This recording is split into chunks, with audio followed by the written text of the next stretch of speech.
Delimitation అనేది వాస్తవంగా ఇప్పుడు దేశవ్యాప్తంగా అయితే పెద్ద చర్చనీయాంశంగా మారింది. డీలిమిటేషన్ అనేది ఇప్పటివరకు ఎలాంటి నిర్ణయం కేంద్రం కూడా తీసుకోలేదంటూ కూడా ఈటెల రాజేందర్ రీసెంట్గా ఒక ఆసక్తికరమైన వ్యాఖ్యలు అయితే చేశారు. మరి ఈటెల రాజేందర్తో పాటు అనేక మంది బీఆర్ఎస్ నేతలు కూడా దీనిపైన ఏదైతే ప్రతిపక్షాలు ఉన్నాయో వాటికి ధీటుగా సమాధానం ఇచ్చే ప్రయత్నం చేశారు. మరి వాస్తవంగా డీలిమిటేషన్ అంటే ఏంటి, దీనివల్ల దక్షిణాది రాష్ట్రాలకు ఎలాంటి అన్యాయం జరగబోతుందనే విషయాలపై మనతో మాట్లాడడానికి బీఆర్ఎస్ విద్యార్థి నేత సాయి కిరణ్ యాదవ్ ఉన్నారు. మాట్లాడించే ప్రయత్నం చేద్దాం. చెప్పండి, వాస్తవంగా డీలిమిటేషన్ అంటే ఇది, దీనివల్ల దక్షిణాది రాష్ట్రాలకు ఎలాంటి నష్టం జరగబోతుంది? ముందుగా డీలిమిటేషన్ అంటే గతంలో డీలిమిటేషన్ మనకి ఇండియాలో దాదాపు 4 సార్లు జరిగింది. ఒకటి 1952లా, ఇంకోటి 1962లా అండ్ ఇంకోటి 1972లా, ఇంకొకటి దాదాపు ఒక 30 సంవత్సరాల తర్వాత అది 2002లో జరిగింది. మళ్ళీ 2002లో ఏం చేశారంటే అమెండ్మెంట్ వేసారు కాన్స్టిట్యూషన్లో. మళ్ళీ 2026లా మళ్ళీ డీలిమిటేషన్ అనేది జరగాలని చెప్పి. ఇప్పుడు గతంలో మనకి కాంగ్రెస్ ప్రభుత్వం ఉన్నప్పుడు సెంట్రల్లో అప్పుడు ఫ్యామిలీ ప్లానింగ్ అనేది కంపల్సరీ అని చెప్పి ఇందిరాగాంధీ ఆ రోజు అమల్లోకి తీసుకొచ్చింది. కానీ దాన్ని తూచా తప్పకుండా పాటించింది ఎవరు? మన సౌత్లో ఉన్న స్టేట్స్.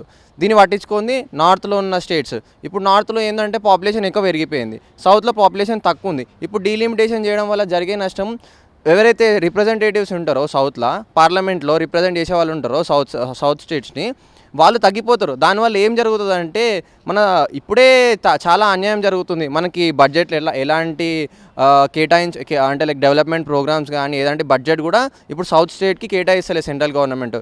అప్పుడు ఏం జరుగుతుందంటే డీలిమిటేషన్ జరిగిన తర్వాత మనకి నార్త్లో ఏవైతే స్టేట్స్ ఉన్నాయో ఆ స్టేట్లో రిప్రజెంటేటివ్స్ పెరిగిపోతారు.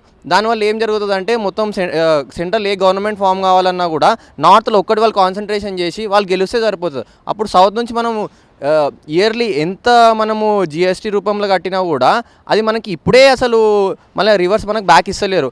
అట్లాంటి టైంలో మనకి ఏం చేస్తారంటే ఇంకా చాలా అన్యాయం జరిగే పరిస్థితి ఉంటుంది. ఇంకోటి ఏంటంటే భవిష్యత్తు తరాలు కూడా నష్టపోయే అవకాశాలు చాలా మట్టుకున్నాయి. ఇది ముందుగా డీలిమిటేషన్ పైన మాట్లాడింది మన కేసీఆర్ గారు. డీలిమిటేషన్ వల్ల మన సౌత్ స్టేట్స్కి ముప్పు ఉందని చెప్పి ముందుగా చెప్పింది కూడా కేసీఆర్ గారే. ఈరోజు కిషన్ రెడ్డి గారు మరియు ఈటెల రాజేందర్ గారు మాట్లాడుకుంటూ ఏం చెప్పారంటే ఆ డీలిమిటేషన్ వల్ల ఇంకా సౌత్ స్టేట్స్కి మంచిగా జరుగుతుంది కానీ దానివల్ల ఏం చెడు జరగదని చెప్పి చెప్తున్నారు. ఏ రకంగా చెడు జరగదని చెప్పి ఈరోజు బీజేపీ నాయకులు చెప్తున్నారు. ఒకసారి వాళ్ళని ఒక క్లారిఫికేషన్ అనేది ప్రజలు తప్పకుండా అడగాలి. అంతేకాకుండా మన మీడియా మిత్రులు కూడా తప్పకుండా వాళ్ళ దగ్గర ఒక క్లారిఫికేషన్ అనేది తీసుకోవాలి. ఈరోజు మీరు బీజేపీ పార్టీలు ఉన్నారని చెప్పి బీజేపీ ఏ అరాచకాలు చేసినా కూడా మీరు దాన్ని సపోర్ట్ చేస్తారంటే ఈరోజు తెలంగాణ ప్రజలు, అంతేకాకుండా సౌత్ స్టేట్లో ఎంతమంది అయితే ప్రజలు ఉన్నారో అంతమంది ప్రజలు కూడా నష్టపోతున్నారు ఈరోజు. కాబట్టి తప్పకుండా సౌత్ స్టేట్లో ఎంతమంది అయితే ఉన్నారో అంతమంది కూడా గొంతెత్తి ఎంతమంది అయితే రిప్రజెంటేటివ్స్ ఈ డీలిమిటేషన్ అనేది అడ్డుకోనికే ప్రయత్నించాలి. ఎందుకంటే మన సౌత్ స్టేట్లల్లో జనాభా చాలా తక్కువ ఉంది. అప్పుడు ప్రభుత్వాన్ని గౌరవించి ఫ్యామిలీ ప్లాన్ ఇంప్లిమెంటేషన్ చేసింది మన సౌత్ ప్రజలు. నార్త్ ప్రజలు దాన్ని అసలు పట్టించుకోలేరు కూడా. సో కాబట్టి ఏంటంటే నార్త్ సైడ్ ఎక్కువ మనకి బీజేపీకి పట్టుంది కాబట్టి నార్త్లో ఎక్కువ మనం సీట్లు వాళ్ళు డీలిమిటేషన్ చేసి సీట్లు ఎక్కువ కేటాయిస్తే అక్కడ నార్త్లో బీజేపీ గెలిచే అవకాశాలు ఉన్నాయి వచ్చే ఎలక్షన్లో అని చెప్పి ఇది బీజేపీ ప్రభుత్వం చేసే కుట్ర. ఇది అంటే డీలిమిటేషన్ సంబంధించి దక్షిణాది రాష్ట్రాల్లో చాలా వరకు ఎంపీ స్థానాలు తక్కువ ఉన్నాయి. నార్త్ సైడ్ చూసుకుంటే చాలా ఎంపీ స్థానాలు కూడా ఎక్కువ ఉన్నాయి. బిల్లు ప్రవేశపెట్టడానికి ఇది ఒక అనుకూలంగా కూడా ఉంటుంది కదా వాళ్ళకు. ఇట్లాంటి పరిస్థితుల్లో క్యాన్సిల్ అయ్యే అవకాశాలు ఏమైనా ఉంటాయా? ఇప్పుడు క్యాన్సిల్ అయ్యే అవకాశాలు అస్సలు ఉండవు. ఎందుకంటే ఈసారి బీజేపీ ప్రభుత్వానికి పూర్తి మెజారిటీ రాలేదు కాబట్టి ఇది ఒక స్ట్రాటజీగా అమిత్ షా ఇంకా నరేంద్ర మోడీ చేసే ప్లాన్ ఏంటంటే నార్త్లో ఈసారి సీట్లు ఎక్కువ కేటాయిస్తే డీలిమిటేషన్ వల్ల. ఎందుకంటే మనకి సౌత్లో చూసుకున్నట్టయితే రీజనల్ పార్టీలకు ఎక్కువ పవర్ ఉన్నది కాబట్టి ప్రజలు కూడా రీజనల్ పార్టీల పక్షాన పట్లనే ఉంటారు. నార్త్లో మాత్రం అట్లా కాదు, సెంట్రల్ పార్టీస్కి వాళ్ళు ప్రజలు మొప్పు చూపుతారు. కాబట్టి వీళ్ళ మొత్తము ఎవరైనా సరే బీజేపీ ప్రభుత్వం అయినా ఏ ప్రభుత్వమైనా సరే మొత్తం నార్త్ సైడ్ టార్గెట్ చేసి నార్త్ సైడ్ సీట్లను పెంచే ప్రయత్నాలు చేస్తారు. ఎందుకంటే వచ్చే ఎలక్షన్లలో బీజేపీకి అక్కడ నార్త్లో పట్టుంది కాబట్టి ఎక్కువ సీట్లు గెలుచుకుంటే పూర్తి మెజారిటీ వస్తే మళ్ళీ వాళ్ళ గవర్నమెంట్ ఫామ్ చేయవచ్చు అన్న ఉద్దేశంలో ఈరోజు డీలిమిటేషన్ అనేది చేయడం జరుగుతుంది. అంటే డీలిమిటేషన్ ద్వారా పార్లమెంట్ స్థానాలు కూడా ఇవి కూడా తగ్గే అవకాశాలు ఉండే, వాటిని యథార్థంగా కొనసాగిస్తాం. డీలిమిటేషన్ ద్వారా ఇలాంటి నష్టం కూడా దక్షిణాది రాష్ట్రాలకు ఉండేది. కావాలనే బీఆర్ఎస్ కావచ్చు, కాంగ్రెస్ కావచ్చు, స్టాలిన్ సంబంధించిన పార్టీలు కూడా ప్రభుత్వం మీద బురద జల్లేందుకు సమావేశాలు ఏర్పాటు చేసుకుంటున్నారంటూ కూడా బీఆర్ఎస్ నేతలు ఆరోపిస్తున్నారు. మొన్న అమిత్ షా గారు మాట్లాడిన మాటలు ఏంటంటే దక్షిణాది రాష్ట్రాలు ఏవైతే ఉన్నాయో వాటికైతే మేము పెంచకపోవచ్చు కానీ తగ్గించని మాత్రం తగ్గించామంటే దానికి అర్థం ఏంటంటే ఆయన మాకు పెంచడని చెప్పి డైరెక్ట్గా చెప్పేస్తారు, మీరు ఉన్న దాంట్లోనే మీరు కొట్లాడుకోండి, మీకున్న రిప్రజెంటేటివ్స్ సరిపోతారు అంటే ఆయన నోటితో ఆయననే మీ రాష్ట్రాలకి అన్యాయం చేస్తున్నామని చెప్పి ఆయన ఒప్పుకున్నాడు. ఆయన అంటే నార్త్లో పెంచుతాము సౌత్లో పెంచామని చెప్పి ఆయన చెప్తున్నాడు. అది దానికి క్లియర్గా ఆయన క్లియర్గా చెప్పకుండా ఇండైరెక్ట్గా చెప్పింది. దాని క్లియర్నెస్ అనేది ఇది. ఓకే, తెలంగాణకు సంబంధించి గతంలో స్పెషల్ బడ్జెట్ గురించి ఇటు కాంగ్రెస్ కావచ్చు అటు బీజేపీ కావచ్చు 2 పార్టీలు కూడా 8 స్థానాలు ఉన్నా కూడా ఏమాత్రం కూడా దీని గురించి వాదించిన పరిస్థితులు లేవు. ఇట్లాంటి పరిస్థితుల్లో డిమినిటేషన్కి ఒకవేళ బిల్లు వస్తే వీళ్ళు మరి దాన్ని అపోజిషన్ చేసే అవకాశాలు ఏమైనా ఉంటాయా?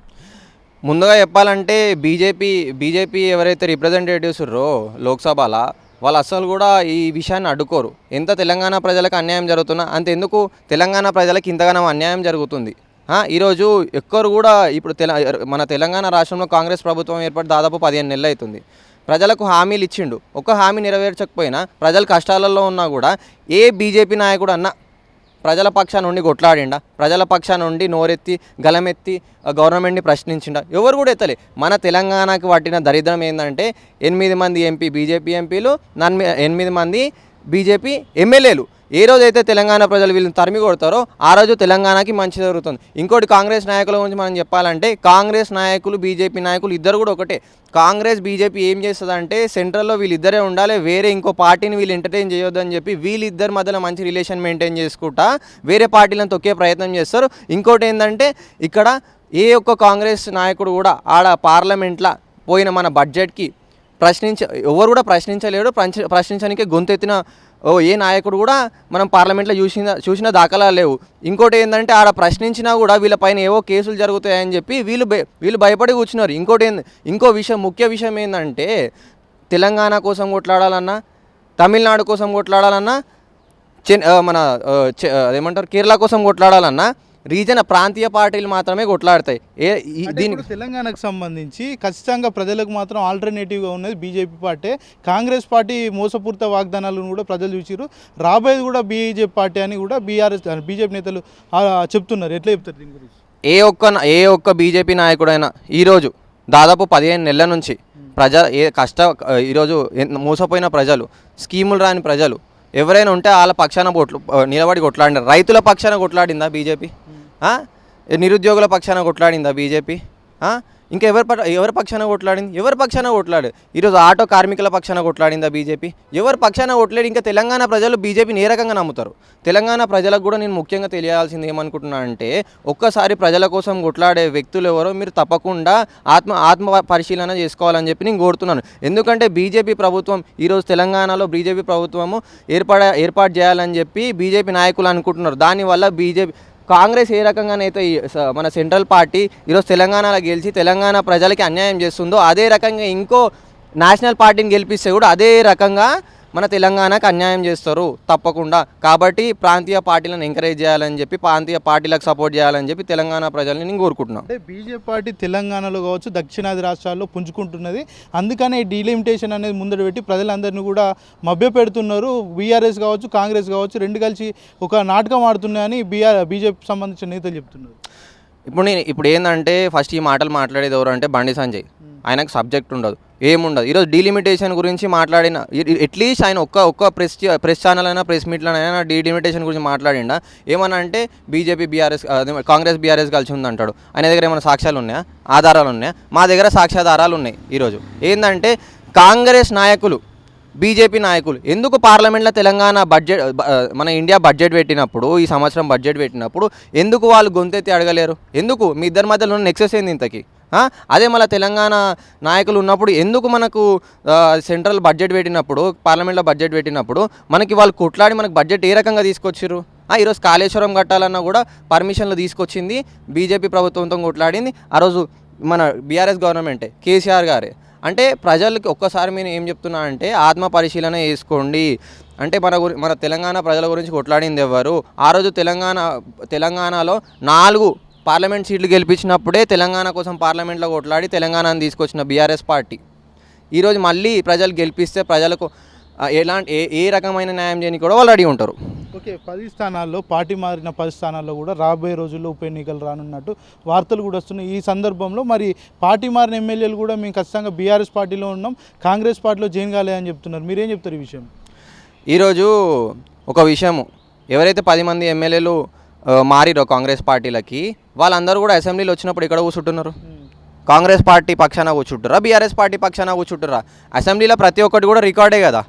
వాళ్ళందరూ కూడా కాంగ్రెస్ పార్టీ పక్షాన కూర్చుంటున్నారు. ఈరోజు వాళ్ళు ఏంటంటే తాత్కాలికంగా ఎన్నైనా నాటకాలు చేయొచ్చు.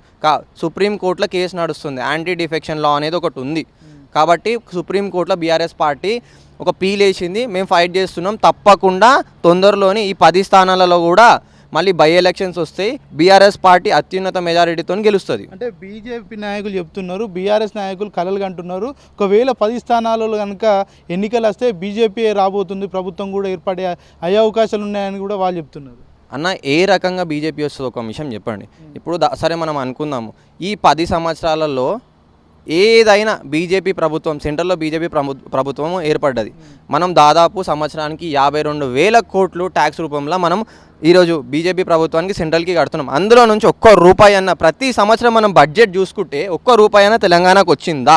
మళ్ళీ ప్రజలు గెలిపిస్తే మళ్ళీ తీసుకొస్తారు, ఇక్కడ నుంచి మూటలు తీసుకుపోయి సెంట్రల్కి అప్పయ్యేప్పుడే తప్ప ఏముండదు, ఇక్కడ సెంట్రల్కి అప్పయ్యేప్పుడు తప్ప ఏముండదు. ఈ రోజు వరకు ఏ ఒక్క బీజేపీ నాయకుడు కూడా తెలంగాణ ప్రజల పక్షాన కూర్చొని కొట్లాడింది లేదు.